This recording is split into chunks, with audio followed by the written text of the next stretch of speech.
स्व एजुकेशन में आप सभी का हार्दिक अभिनंदन। चलिए स्टार्ट करते हैं अपना आज का सेशन। जैसा कि आप सभी को पता है, हम लोग लीनियर इक्वेशंस पढ़ रहे हैं। Linear equations, pair of linear equation in two variables. उससे संबंधित आज हमारी एक्सरसाइज रहेगी एक्सरसाइज 3.2। एक्सरसाइज 3.2। अब इसमें इस एक्सरसाइज को करने के लिए हमें कुछ और बेसिक कॉन्सेप्ट्स जानने होंगे, जिनमें से सबसे पहले हम जान लेंगे समांतर रेखाएं क्या होती हैं, यानी पैरेलल लाइंस किन्हें कहते हैं। यानी यदि आपसे कहूँ मैं कि आप समांतर रेखाओं की परिभाषा बताएं या पैरेलल लाइन को डिफ़ाइन करें, तो आपके माइंड में एक बेसिक समझ होनी चाहिए कि पैरेलल लाइंस यानी समांतर रेखाएं वे रेखाएं होती हैं जिन्हें अगर आप अनंत तक खींचो, ये इन्फिनाइट का सिंबल है, जिन्हें आप अगर अनंत तक खींचो तो उनकी जो दूरी होगी, परस्पर दूरी आपस में प्रत्येक स्थान पर बराबर होगी। दे will B said as parallel lines, या जिन्हें हिंदी में कहते हैं समांतर रेखाएं।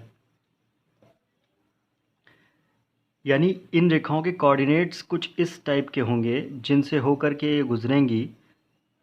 वो ऐसे होंगे जो इन रेखाओं को हमेशा प्रत्येक स्थान पर बराबर दूरी बनाए रखने में मदद करते होंगे।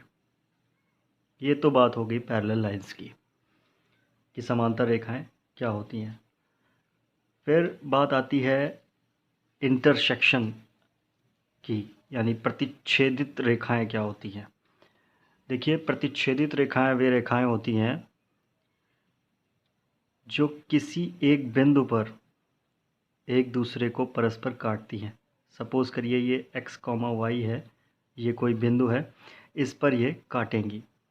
एक पॉइंट इनका ऐसा होगा जहाँ पर ये एक दूसरे को क्रॉस करेंगे। इंटरसेक्शन।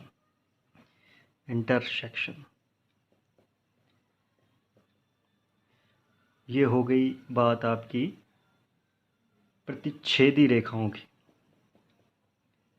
प्रतिच्छेदी रेखाएं।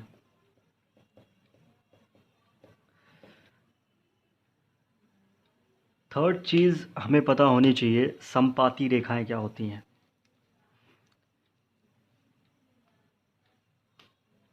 समपाती रेखाएं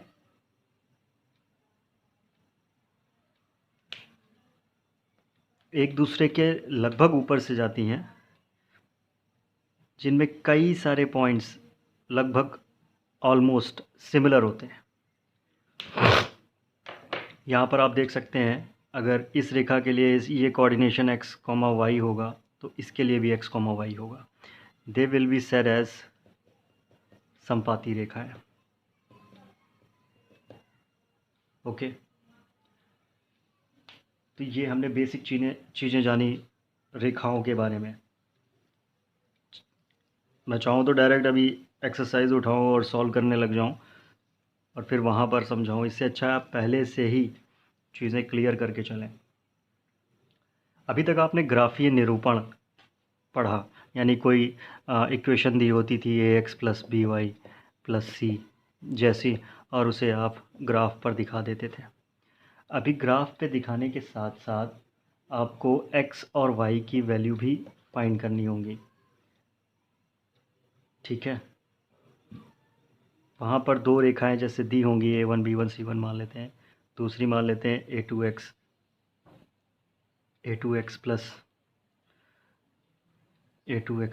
b2y + c2। अगर ये दो रेखाएं हैं तो इनसे हमें x और y की वैल्यू भी निकालनी है ग्राफीय विधि से, ग्राफीय निरूपण विधि से। तो वहाँ पर हमें जो हम वैल्यूज़ निकालते थे, x की वैल्यूज़ निकालते थे, x की वैल्यूज़ हम निकालते थे। x की वैल्यूज़ निकालते समय जो पॉइंट्स मानते थे x = 0 और जो भी कुछ वैल्यू आती थी, ठीक उसी तरह इसमें भी हम वैल्यू निकालेंगे। वैल्यूज़ निकालेंगे, दोनों इक्वेशन से एक्स वाई की वैल्यूज़ निकालेंगे और जो पॉइंट सिमिलर आ जाएगा वही आंसर हो जाएगा। ओके, इस तरह से निकालते हैं।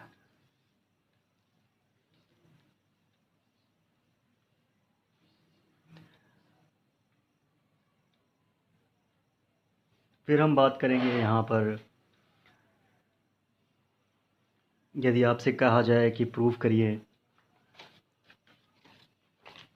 दो रेखाएं दी होंगी और आपसे प्रूव करने को कहा जाएगा कि प्रूव करिए कि रेखाएं प्रतिच्छेदित करेंगी।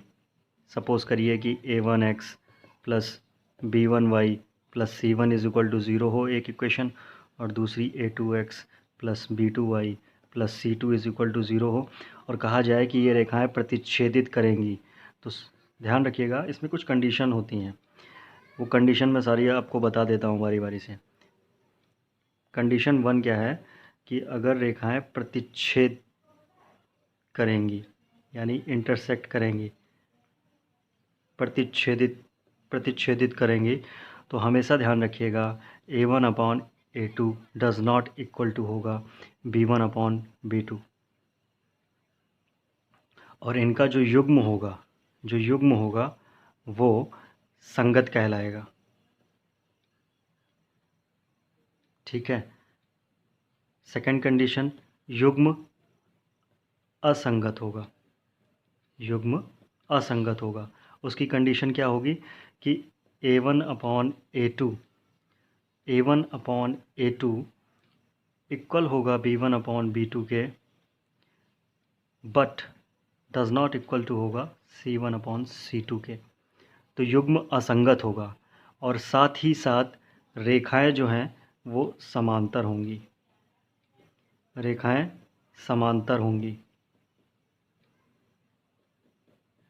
ये हो गई दूसरी कंडीशन। अब बात करते हैं रेखाएं संपाती होंगी तो क्या होगा। यदि रेखाएं संपाती होंगी यानी उनमें उनके जो पॉइंट्स होंगे वो सिमिलर होंगे, तो उसमें क्या होगा। उसकी कंडीशन के लिए आप याद रखिए कि दो कंडीशन मैं बता चुका था, तीसरी कंडीशन है ये कि संपाती होंगी, ये रेखाएं संपाती होंगी। तो संपाती होंगी तो ये प्रूव करने के लिए आपको हमेशा ध्यान रखना होगा कि a1/a2 जो होगा वो b1/b2 के बराबर होगा और c1/c2 के भी बराबर होगा, और साथ ही साथ संगत भी होंगी ये। ठीक है, ये हो गया। ये आपकी बेसिक कंडीशन है, इन्हें आप याद रखें, क्वेश्चन सॉल्व करते समय इन्हीं का ही यूज़ होना है। इस एक्सरसाइज में, पूरी एक्सरसाइज में यही है। ठीक है, अब बात करते हैं अपनी एक्सरसाइज की। एक्सरसाइज के पहले क्वेश्चन के साथ हम शुरुआत करेंगे। एक्सरसाइज 3.2 है आज। एक्सरसाइज 3.2 है, किसमें, pair of linear equation in 2 variables की एक्सरसाइज आज हम करने जा रहे हैं। 3.2। इसका पहला क्वेश्चन हम देखते हैं। तो पहला क्वेश्चन है, निम्न संख्याओं में से रैखिक समीकरणों के युग्म बताइए और उनके ग्राफीय विधि से हल ज्ञात कीजिए। यानी कि जो पॉइंट्स मैंने बताया था अभी, जो पॉइंट्स कॉमन होंगे वही आंसर होंगे। तो पहला यानी कि क्वेश्चन नंबर 1 का जो फर्स्ट है, उसका जो पार्ट है वो दिया हुआ है, कक्षा x के 10 विद्यार्थियों में एक गणित की पहली प्रतियोगिता में भाग लिया। यानी कि क्लास 10th के कुछ स्टूडेंट्स हैं, ठीक है, कक्षा, हाँ, x के 10 विद्यार्थियों ने एक गणित की पहली प्रतियोगिता में भाग लिया। यदि लड़कियों की संख्या लड़कों से 4 अधिक हो, ठीक है, तो प्रतियोगिता में भाग लिए लड़कों और लड़कियों की संख्या ज्ञात कीजिए। यानी हमें निकालना है लड़कों और लड़कियों की संख्या। तो ठीक है, जहाँ पर अननोन फैक्टर की बात आएगी वहाँ पर ही अलजबरा आएगी। यानी कि मान लेते हैं हम, माना लड़कियों की संख्या x, लड़कों की संख्या y। ठीक है, क्वेश्चन के अकॉर्डिंग कह रहे हैं लड़के और लड़कियों की कुल संख्या 10 है। ठीक है, चलिए स्टार्ट करते हैं। माना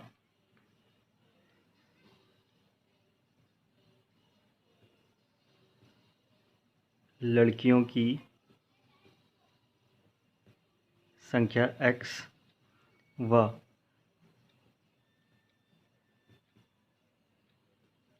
लड़कों की संख्या y है। तो क्वेश्चन की जो पहली कंडीशन है, फर्स्ट कंडीशन या प्रथम स्थिति आप लिख सकते हैं, फर्स्ट कंडीशन के अकॉर्डिंग कुल स्टूडेंट कितने हैं 10, यानी x प्लस वाई हम अगर जोड़ दें, लड़कों की संख्या और लड़कियों की संख्या जोड़ दें तो हमें मान प्राप्त होगा 10। ये तो बन गई आपकी फर्स्ट इक्वेशन। फिर इसी तरीके सेकंड कंडीशन के अकॉर्डिंग आप देख लीजिए। सेकंड कंडीशन के अकॉर्डिंग क्या कह रहे हैं, लड़कियों की संख्या लड़कियों की जो संख्या है वो लड़कों से 4 अधिक है। किसकी संख्या अधिक है, लड़कियों की संख्या। लड़कियों की संख्या हमने मानी है x और वो लड़कों की संख्या से 4 अधिक है। यानी लड़कियों की संख्या जो कि x मानी है आपने, वो लड़कों की संख्या से 4 अधिक है। तो हम यहाँ पर 4 जोड़ देंगे, या आप y को इस तरफ ले आएँ, x minus y is equal to 4 हो जाएगा। ये सेकंड इक्वेशन हो गई। अब देखिए आपके पास 2 इक्वेशन बन गई हैं। एक तो बन गई है ये, अब आपको क्या करना है, इसमें हमें ग्राफीय विधि से इनके हल निकालने हैं। तो यहाँ पर आप लिख दीजिएगा समीकरण 1 के लिए टेबल या समीकरण 1 के लिए तालिका। अब तालिका बना लीजिए, यहाँ पे लिख दीजिएगा समीकरण 1 के लिए तालिका। आप इसके लिए तालिका बना लीजिए। ठीक है, आप तालिका बना लीजिए इसके लिए। x plus y is equal to 10 दिया हुआ है, यानी x plus y is equal to 10 दिया हुआ है। तो यहाँ से अगर x की वैल्यू निकालें आप तो 10 माइनस वाई हो जाएगी। ठीक है, आप सिंपली x लिख दीजिए, ऊपर y लिख दीजिए। ठीक है, अब इसमें वैल्यू आप मान लीजिए। अब मैं आपको एक चीज़ बता देता हूँ। जैसे सपोज़ करिए, ये आप अलग करिएगा, यहाँ क्वेश्चन में मत ऐड करिएगा। जैसे x प्लस वाई आपको पता चल गया 10 है और x minus y is equal to 4 है। तो यदि इनको आप जोड़ दो, इनको आप ऐड कर दो, इनको ऐड करने से ये तो घट जाएंगे, ये प्लस का वाई है, ये माइनस का वाई है, ज़ीरो हो जाएगा। x और x यानी इनको अगर ऐड कर दो तो x और x मिलके हो जाएंगे 2x इज़ इक्वल टू कितना आ जाएगा, आपने जोड़ा है तो ये जाएगा 14, यानी x इज़ इक्वल टू आ जाएगा 7। और ठीक इसी तरीके x की वैल्यू यहाँ पे आप रख दीजिए किसी भी एक इक्वेशन में और y की वैल्यू निकाल लीजिए। तो y की वैल्यू आप निकाल लीजिए, x की वैल्यू 7 रखिए, x की वैल्यू 7 यहाँ रख दीजिए। ठीक है, x की वैल्यू 7 यहाँ रखेंगे, या आपको यहाँ पे इजी पड़ेगा तो यहाँ रख दीजिए। तो x की वैल्यू यहाँ पे 7 रखेंगे, 7 उधर जाएगा, 10 माइनस 7 हो जाएगा, यानी y की वैल्यू कितनी आ जाएगी 3। यानी ये बात तो तय है कि आंसर जो होगा आपका 7 और 3 होगा। तो आप एक पॉइंट ये मान लीजिएगा अपने मन से बाद में। ठीक है, बाकी आप कुछ पॉइंट्स और दिखा दीजिए। मान लीजिए x इज़ इक्वल टू 6 है, इस इक्वेशन के लिए 6 है, तो x इज़ इक्वल टू 6, या आप सीधे y मानो, क्योंकि आप y x की वैल्यू y के रेफरेंस में निकालना चाहते हैं, आप y मान लीजिए आप 4 मान लीजिए, तो x की वैल्यू कितनी आ जाएगी 6। एक पॉइंट ये निकाल लीजिए और एक पॉइंट आप 5 मान लीजिए y की वैल्यू, तो ये 10 - 5 हो जाएगा। ये आप कुछ भी मान सकते हो, लेकिन ये पॉइंट जब तक आप नहीं मानोगे तब तक आपका जो आंसर है वो निकलेगा नहीं। इसलिए एक पॉइंट आपको 7 भी मानना पड़ेगा, या आप ऐसे ही मानते जाओ फिर लगातार। कई सारे पॉइंट जब आप मान लोगे तब आपको पता चलेगा कि 7 और 3 जो है वो इस इक्वेशन में भी कॉमन आएगा, और इस इक्वेशन में भी इस इक्वेशन में भी कॉमन आएगा, और इस इक्वेशन में भी कॉमन होगा, और यही आंसर होगा। तो इसलिए पहले ही आप जो है यहाँ ये रफ में कैलकुलेट कर लेना सॉल्व करके कि हमें ये वैल्यू तो माननी ही पड़ेगी। ठीक है, ये हो गया इसके लिए। ठीक है, अब आप लिखिए समीकरण 2 के लिए। अब आप यहाँ पे लिख सकते हैं। अब दूसरी समीकरण के लिए तालिका, समीकरण 2 के लिए, 2 के लिए, 2 के लिए तालिका, समीकरण 2 के लिए तालिका बना लीजिए। ठीक है, समीकरण 2 थी आपकी x minus y is equal to 4।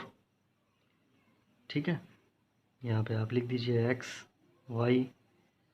अभी भी आपको पता है कि 7 और 3 तो हमें 7 हमें मानना ही पड़ेगा, सो दैट कि ये वाला पॉइंट हमारा कॉमन आना, क्योंकि यही इनका हल है। ठीक है, अब हम क्या करेंगे, यहाँ पे मान लेते हैं, आप मान लो x की वैल्यू 6 मान लो, x की वैल्यू 6 मान लो, तो y की वैल्यू निकाल लो यहाँ से। कितना आ जाएगा, x की वैल्यू 6 मानोगे, ठीक है, तो y की वैल्यू आ जाएगी कितनी, आप यहाँ पे रखिए 2 आ जाएगी y की वैल्यू। x की वैल्यू 6 रखी है आपने, ठीक है, मैं बता रहा हूँ एक करके। y की वैल्यू निकालनी है आपको, तो माइनस का y, 4 - 6 हो जाएगा। 4, 4 छोटा है, 6 बड़ा है, तो घटेगा तो 6 में से 4 ही आएगा, तो तुम्हारा 2 ही, लेकिन चिन्ह उसका लगेगा जो बड़ी संख्या के आगे है। बड़ी संख्या क्या है, 6 है, तो 6 के आगे क्या है, माइनस, तो यहाँ माइनस लग जाएगा। इधर भी माइनस है, इधर भी माइनस है, माइनस माइनस कट जाएगा, और इस तरह से y की वैल्यू आ जाएगी 2। ये एक वैल्यू मैंने दिखा दी। अब नेक्स्ट वैल्यू आप मान लो x की वैल्यू 5 है, तो x की वैल्यू 5 है, तो इस बार 5 आएगा इधर, तो अब कितना आ जाएगा, 1 आ जाएगा। और एक वैल्यू ये मानो 7, 7 मानोगे आप, 7 मानोगे तो y की वैल्यू 3 आ जाएगी। कैसे आ जाएगी ये भी दिखा देता हूँ, चलिए। 7 मानने पे 3 वैल्यू कैसे आ रही है, देखिए, आपने माना x की वैल्यू 7 है, तो ये इस बार आपका माइनस का 7 होगा, माइनस का y is equal to minus का 7, माइनस का 7, और आपका ये प्लस का 4 था, तो ये घटेगा, घटने पे क्या होगा, माइनस का 3 आएगा, इधर भी माइनस, इधर भी माइनस, माइनस माइनस कट जाएगा, y इज इक्वल टू 3 आ जाएगा। तो ये जो कॉमन पॉइंट्स हैं आप लिखेंगे, जो लास्ट में जो लाइन लिखोगे आप, इतना करने के बाद लास्ट में लाइन लिखेंगे, जो वो लाइन मैं आपको बता देता हूँ। लाइन क्या लिखेंगे, लाइन जो लिखेंगे वो ये लिखेंगे, ग्राफीय विधि से हल के लिए हम जानते हैं, बने ग्राफ को देखते हैं तो पाते हैं। आप इनको ग्राफ पे दिखाना चाहो तो दिखा देना, अन्यथा आप ये देखोगे कि 7,3 दिए गए समीकरण के लिए प्रतिच्छेदन बिंदु है, क्योंकि दोनों ही टेबल में आ रहा था 7 और 3। ठीक है, तो 7,3 दोनों ही इक्वेशंस के लिए या समीकरण के लिए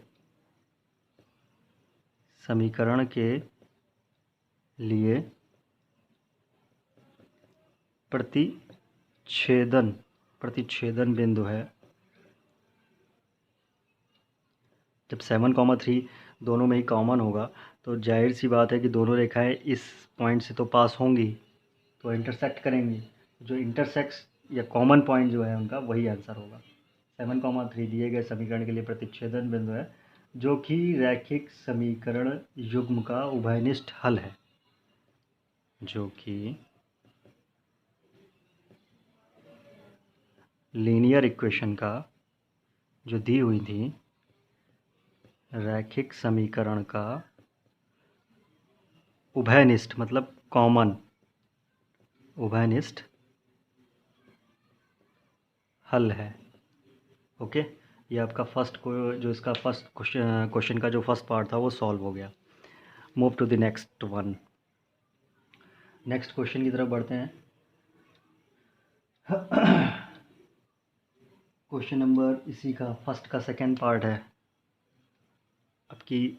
क्वेश्चन नंबर फर्स्ट का सेकंड पार्ट है। वो कह रहा है कि 5 पेंसिल तथा 7 कलमों का मूल्य 50 रुपये है, जबकि 7 पेंसिल और 5 कलमों का मूल्य 46 रुपये है। एक पेंसिल का मूल्य तथा एक कलम का मूल्य ज्ञात कीजिए। तो ठीक उसी तरह से हमें करना है, जो प्रतिच्छेदन बिंदु होगा वही इसका आंसर होगा। मैं इसको थोड़ा फास्ट बता देता हूँ, लैंग्वेज वही रखनी है, ठीक है। अब पेंसिल का और कलम की बात की गई तो मान लो, माना पेंसिल, माना पेंसिल का मूल्य, मान लो आप x मूल्य है तो रुपए में होगा। और क्या है, पेंसिल और कटर, नहीं कलम, कलम, कलम का मूल्य है मान लो आप y रुपीज़।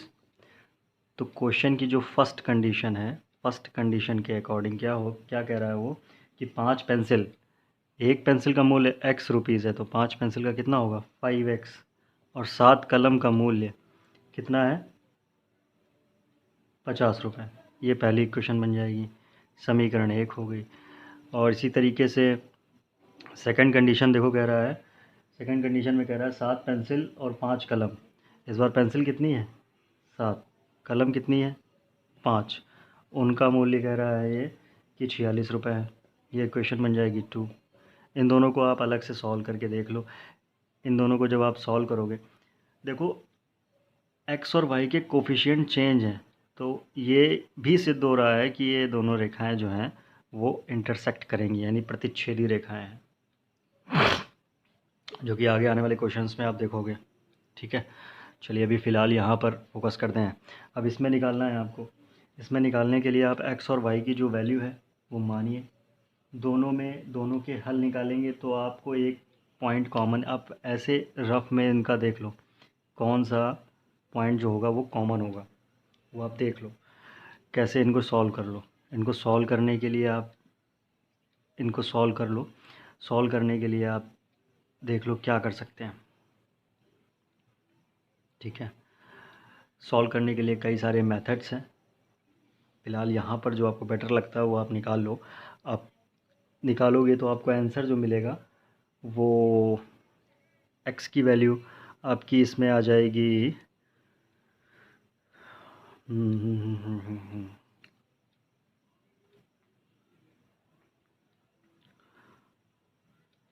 x की वैल्यू इसमें आ जाएगी आपकी 3, और y की वैल्यू आ जाएगी इसमें 5। अब देखो इसको सॉल्व करके, तो x अभी जब आगे आने वाले जो मेथड हैं वज्र गुणनखंड विधि, उन सब विधि से भी आप इसको सॉल्व कर सकते हो। बट फ़िलहाल अभी आपको इसका, इस इक्वेशन का आपको अलग से रफ में एक हल निकाल लेना है। 3 और 5 कॉमन पॉइंट होंगे। आप समीकरण 1 के लिए तालिका बनाइएगा, तालिका में कुछ वैल्यूज़ मानिएगा, और 3 और 5 मानना ही पड़ेगा। और ठीक इसी तरीके इसके लिए भी आप टेबल बनाइएगा, और टेबल बनाने के बाद आपको 3 और 5 उसमें भी मानना होगा, और फिर सेम वही लाइन लिखनी होगी जो पहले क्वेश्चन नंबर 1 के फर्स्ट पार्ट में थी, ठीक है। ओके,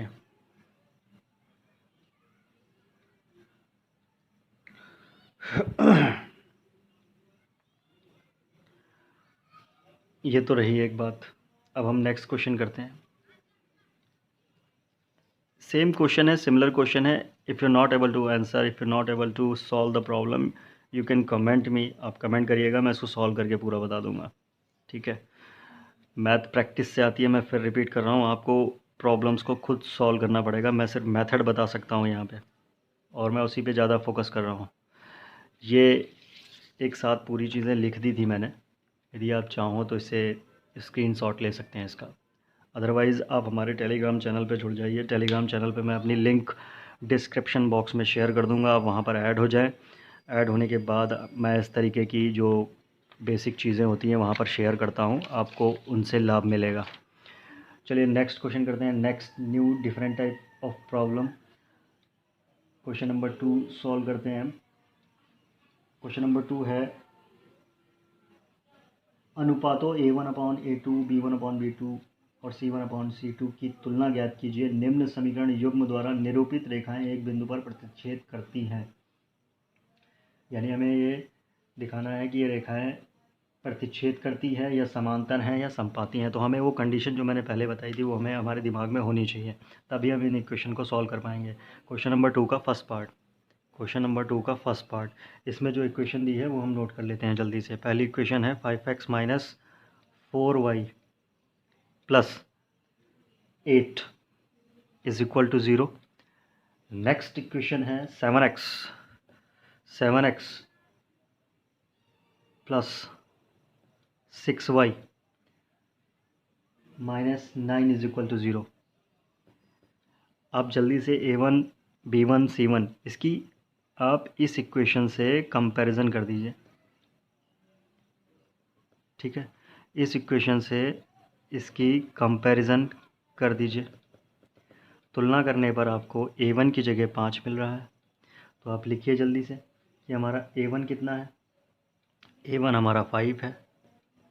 B1 हमारा है माइनस का 4। C1 है हमारा 8। ठीक इसी तरीके से A2 है 7, B1 है 6 और C2 है माइनस का 9। हमें ये देखना है कि ये इक्वेशन पैरेलल हैं या इंटरसेक्ट कर रही हैं या समपाती हैं, ये हमें देखना है।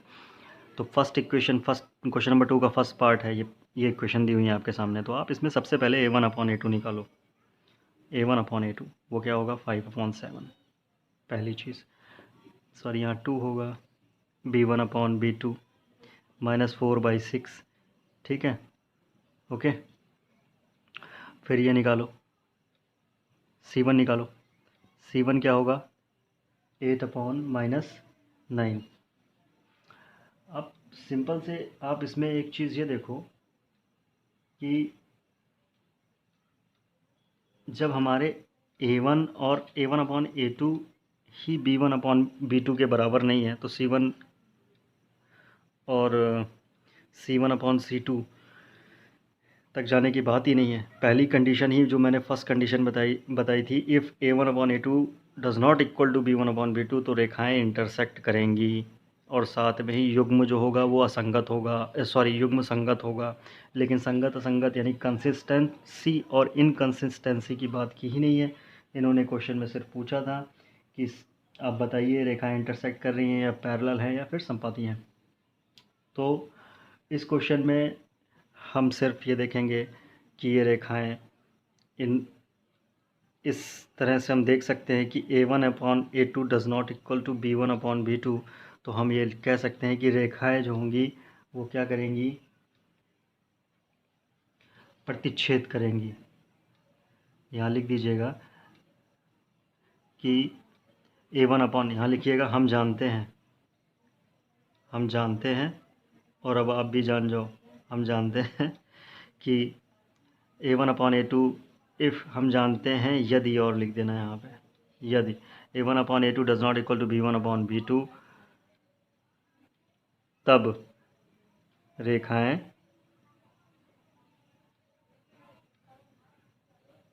प्रतिच्छेद करेंगी। ये जो चार्ट मैंने बनाया था इसमें आप पहली कंडीशन देख सकते हैं, A1/A2 does not equal to B1/B2, that is रेखाएं प्रतिच्छेद करेंगी, रेखाएं जो हैं वो प्रतिच्छेद करेंगी। तो ये पहली क्वेश्चन नंबर 2 का फर्स्ट पार्ट सॉल्व हो गया।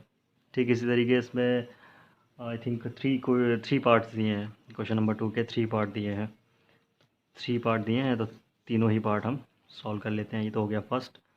सेकंड देख लीजिए। सेकंड में इक्वेशन चेंज होगी, तो इक्वेशन जो है सेकंड की इक्वेशन वो देख लेता हूँ मैं क्या दी हुई है। सेकंड के लिए जो इक्वेशन दी है वो दी हुई है 9x plus 3y। 9x plus 3y is equal to, नहीं इधर ही है, प्लस 12 इज इक्वल टू 0। और सेकंड इक्वेशन दी हुई है 18x plus 6y plus 24 is equal to 0। आपको नहीं लग रहा है इसमें सिर्फ इस पूरी इक्वेशन में अगर 2 से मल्टीप्लाई कर दें तो सेम यही इक्वेशन आ जाएगी। और जब पूरी इक्वेशन में 2 से मल्टीप्लाई होता है तो यहाँ देखिए पहले से ही इसमें लिखा हुआ है कि संपाती होंगी रेखाएं, यानी कि आप बिना देखे, बिना कुछ आपको ज़्यादा दिमाग लगाए आप ऐसे ही लिख सकते हो, रेखाएं संपाती होंगी। लेकिन हमें तो सिद्ध करना है, तो संपाती होने की बात अभी हम ये मान के चलते हैं कि हमें पता ही नहीं है, हम सॉल्व करते हैं। A1 9 लिखेंगे, B1 3 लिखेंगे, C1 12 लिखेंगे, A2 18 लिखेंगे, B2 6 लिखेंगे, C2 24 लिखेंगे। A1 अपॉन A2 निकाल करके देख लेते हैं, वो आएगा 9/18। इसको आप डिवाइड कर दीजिए या काट दीजिए तो 1/2 आ जाएगा। 9 2 18, 9 दूनी 18, ये आ जाएगा। ठीक इसी तरीके B1 अपॉन B2 निकाल लीजिए, 3/6 आ जाएगा, यानी कि 1/2 ये भी आ गया। यानी कि संपाती होने के लिए क्या होता है, संपाती होने के लिए मैंने बताया था A1 upon A2 is equal to B1 upon B2 is equal to C1 upon C2। C1 upon C2 भी आप निकालिए, 12 डिवाइडेड बाई 24, यानी ये 1/2 आ जाएगा। आप देख सकते हैं, फिर लिखना आप यहाँ नीचे, हम जानते हैं यदि A1 upon A2 is equal to B1 upon B2 is equal to C1 upon C2 हो तो क्या होगा, रेखाएं संपाती होंगी, रेखाएं संपाती होंगी। ठीक है, ये हो गया। अब इसका थर्ड पार्ट देख लेते हैं जल्दी से। कंडीशन रिवाइज़ करनी है मुझे, इसलिए मैं एक एक पार्ट बता रहा हूँ, अन्यथा भी आपको सारी चीज़ें मैं पहले ही क्लियर कर चुका हूँ, तो आप आसानी से वहीं से ही देख करके अपना दिमाग लगा करके भी कर सकते हैं। क्वेश्चन बहुत इजी हैं और इनमें से एक क्वेश्चन 100% आपका एग्ज़ाम में आना है। इस तरह की प्रॉब्लम से रिलेटेड आपका एक क्वेश्चन 100% एग्ज़ाम में आएगा। ओके, थर्ड इक्वेशन है 6x minus 3y plus 10 is equal to 0।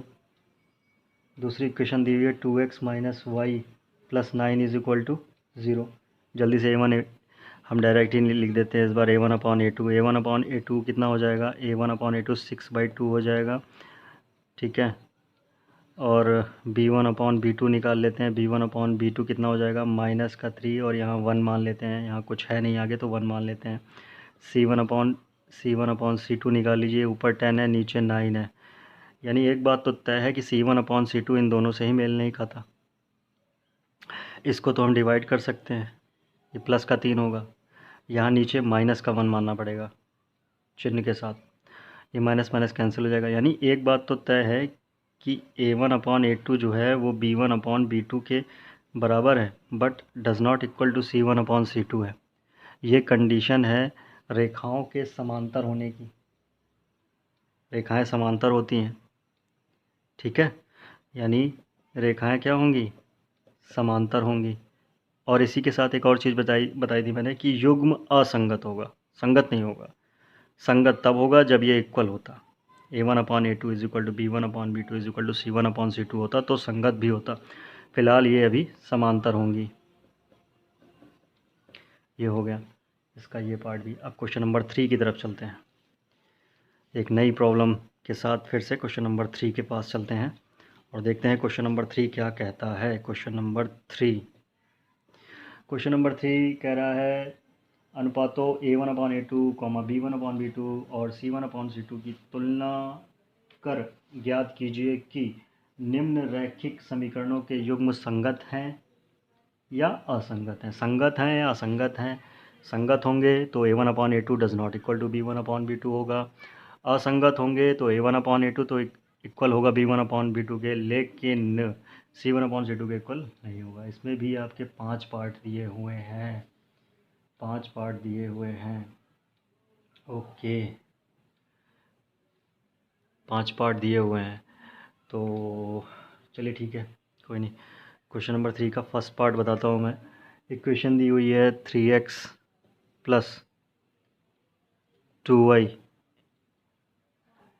इसको इधर ले आओ या आप चलो लिख लो, इज इक्वल टू 5। और दूसरी इक्वेशन दी हुई है इसमें दूसरी इक्वेशन दी हुई है 2x minus 3y is equal to 7। सबसे पहले तो 5 को इधर लेके आओ। 3x plus 2y minus 5 is equal to 0। ठीक है, दूसरी equation 2x minus 3y is equal minus 7 is equal to 0, ये हो जाएगी। यहाँ से आप देख लो युग्म संगत है या असंगत है, हमें सिर्फ ये निकालना है। संगत होने के लिए a1/a2 इज इक्वल टू होना चाहिए b1/b2, जो कि बिल्कुल नहीं, जो कि दिख रहा है, जो कि बिल्कुल साफ साफ दिख रहा है। यहाँ से देखिए a1/a2 निकालिए, 3/3 आ जाएगा। b1/b2 निकालिए, 2/2 आ जाएगा। c1/c2 निकालिए, माइनस का 7/-7 आ जाएगा। 1 1 1, माइनस से माइनस कैंसिल, 7 से 7 कैंसिल, 1, यानी 1 1 1 1 1, यानी कि a1/a2 हम देख सकते हैं बराबर है b1/b2 के और बराबर है c1/c2 के। तो क्या होना चाहिए? संगत होना चाहिए। संगत होंगी और संपाती भी होंगी। ठीक है, आप रिवाइज भी करते चलिए, हालांकि पूछ नहीं रहा वो संपाती, लेकिन हमें पता होना चाहिए। ये तो हो गया आपका, ये तो हो गया आपका फर्स्ट पार्ट। ये तो हो गया आपका फर्स्ट पार्ट।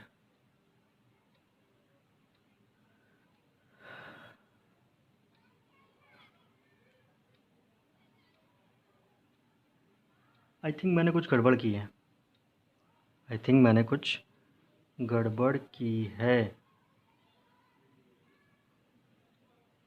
मैंने गड़बड़ कर दी है, पूरी तरह से क्वेश्चन में गड़बड़ कर दी है।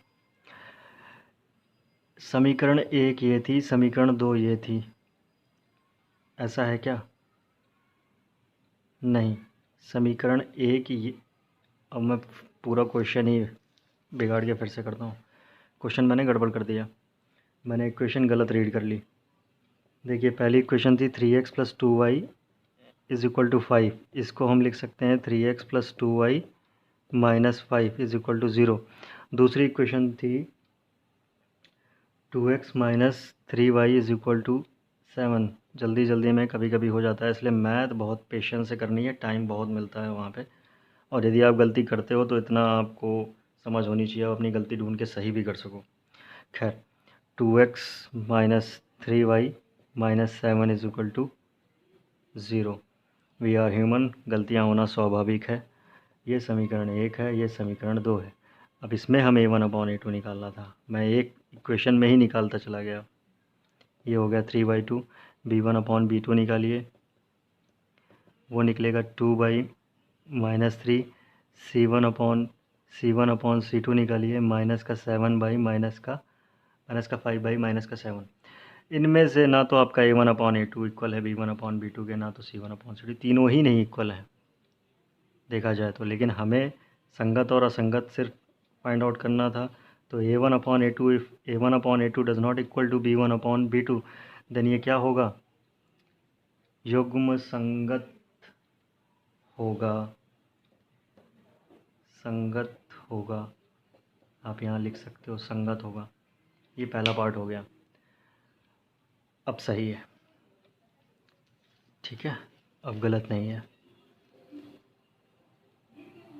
देखिए हम मैथ की प्रॉब्लम्स सॉल्व कर रहे हैं, इसलिए मैथ में कुछ गलतियाँ यदि हो जाती हैं तो आप कमेंट सेक्शन में बता भी सकते हो। देखिए क्वेश्चन नंबर 3 का सेकंड पार्ट है 2x minus 3y।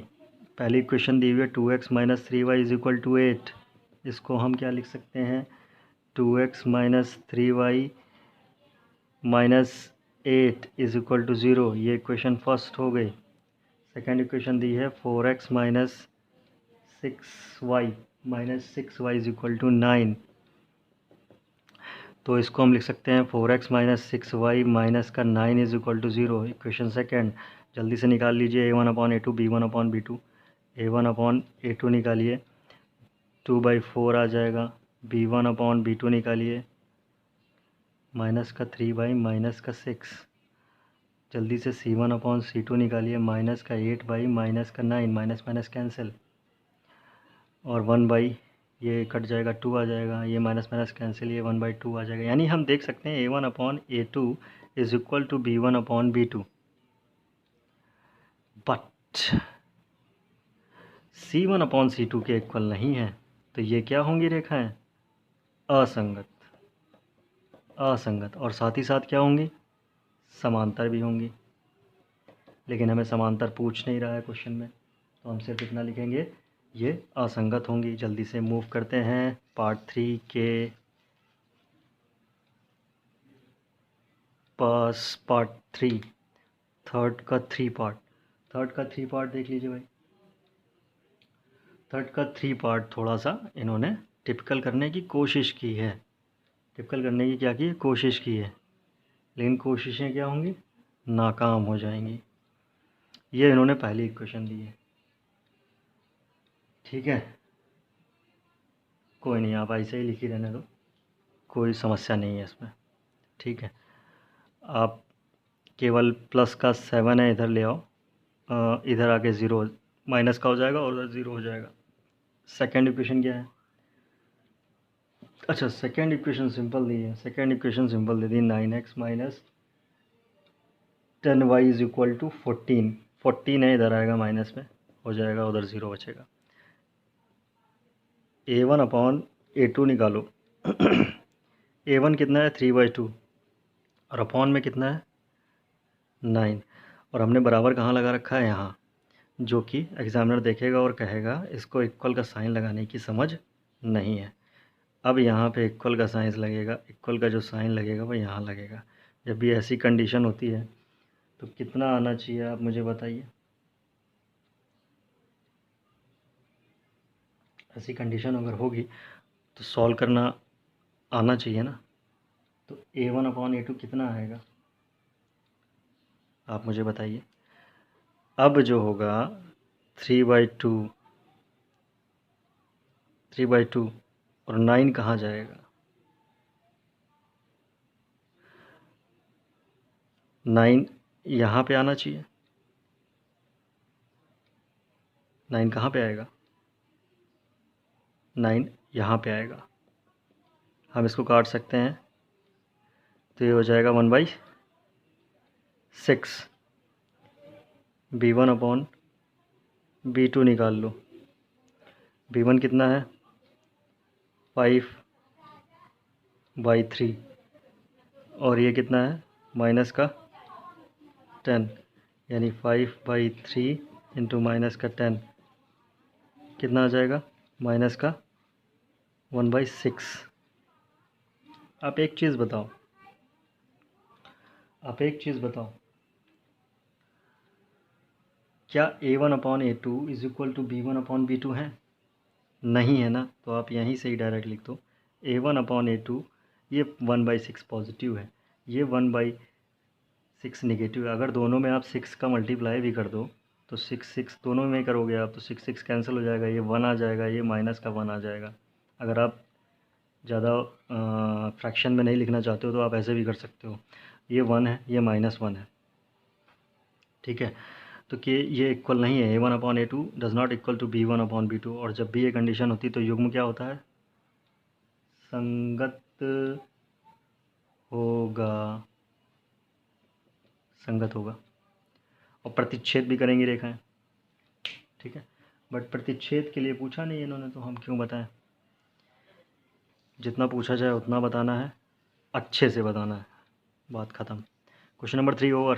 Question number 3 over. Question number 4। इस पूरी एक्सरसाइज में अगर मैं टोटल क्वेश्चन देखूं तो क्वेश्चंस इसमें हैं, क्वेश्चंस इसमें टोटल हैं आपके 7। मैं क्वेश्चन नंबर 4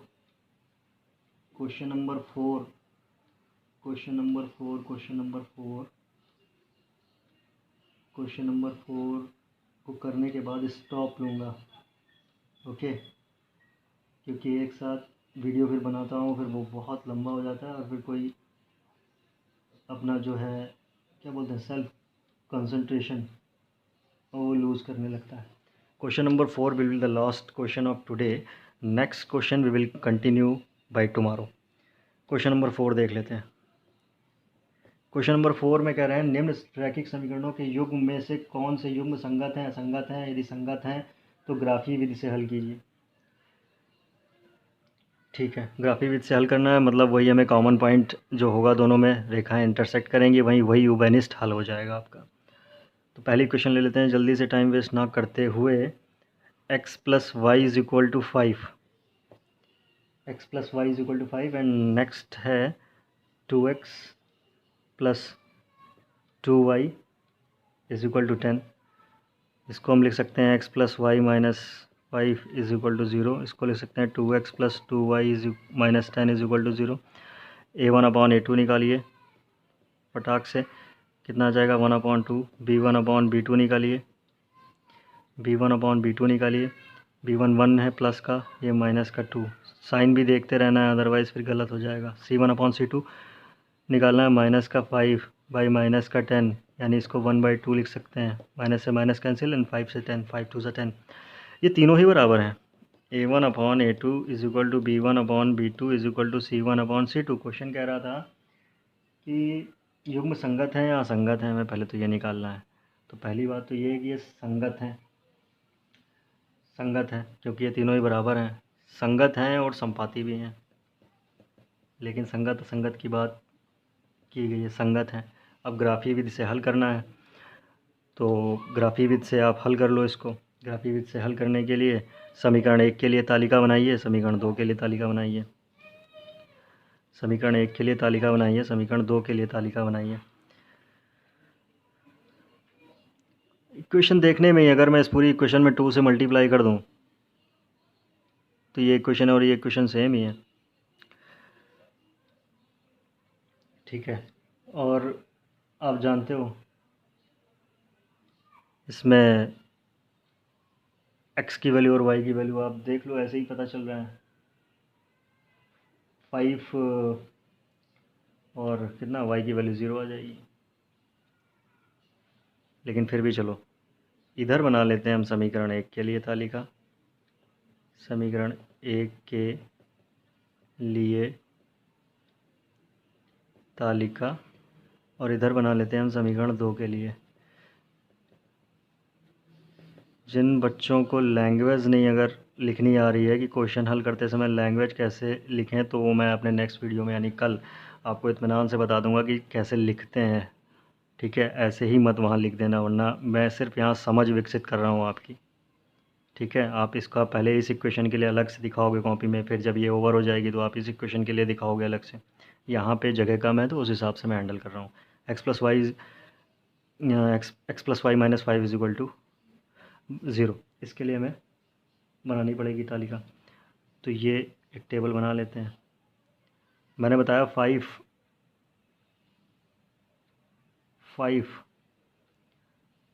और 0, यानी कि इसका अब जो वैल्यू होगी, देखिए x plus y is equal to है 5, 2x plus 2y is equal to है 10। तो यदि आप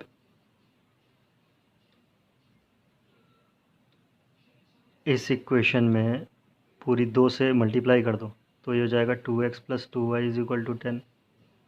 ये हो जाएगा 2x plus 2y is equal to 10। दोनों सेम ही इक्वेशन, इनके लिए वैल्यूज़ निकालनी है।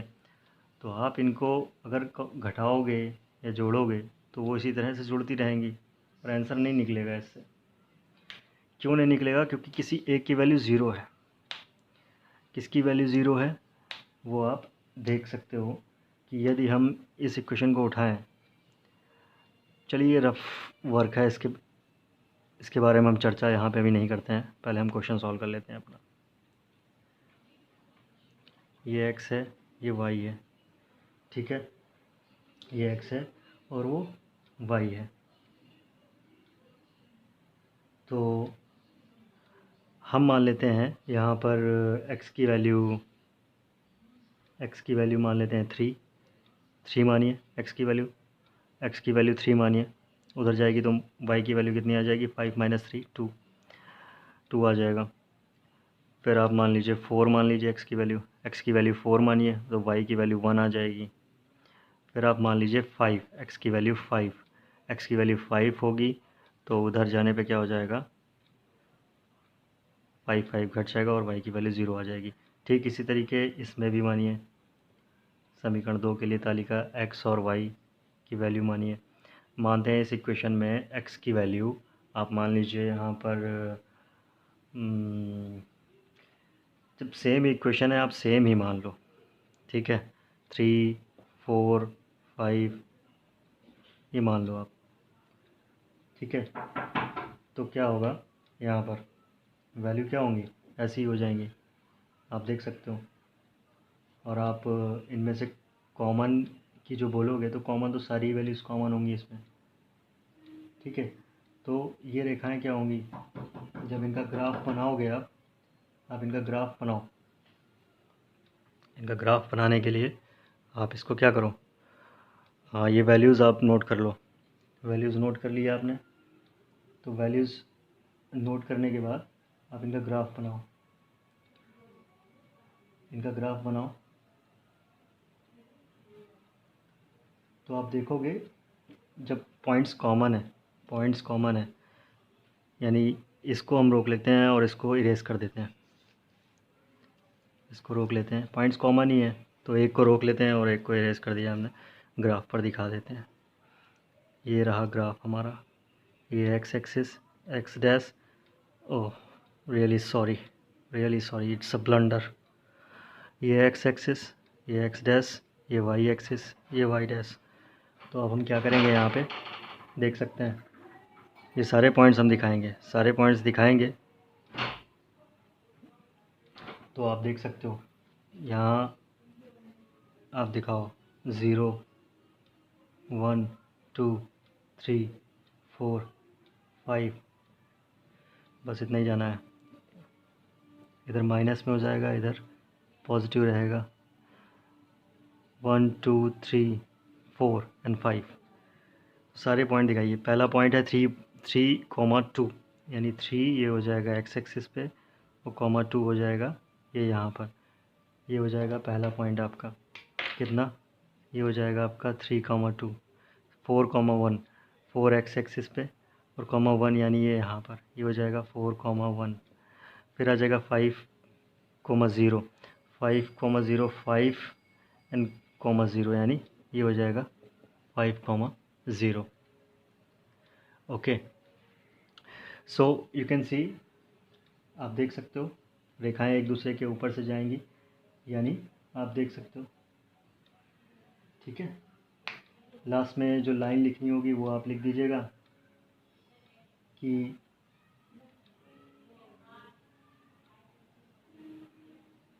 लास्ट में इसमें लाइन जो आप लिखोगे दोनों के लिए ग्राफ दिखा देंगे।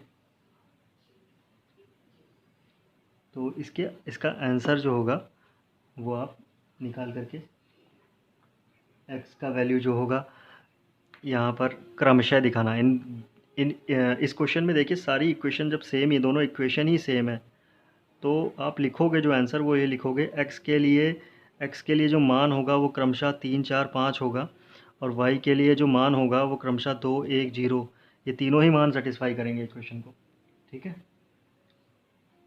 ओके, तो ये था हमारा क्वेश्चन नंबर 4 का फर्स्ट पार्ट। बाकी सारे पार्ट हम नेक्स्ट अपना जो लेक्चर होगा उसमें अटेंड करेंगे। आज के लिए बस इतना ही। आप सभी से अनुरोध है आप इस चैनल को मैक्सिमम सब्सक्राइब करें, मैक्सिमम लाइक करें, मैक्सिमम कमेंट करें, सो दैट कि we will connect each other, we will be connected each other. Otherwise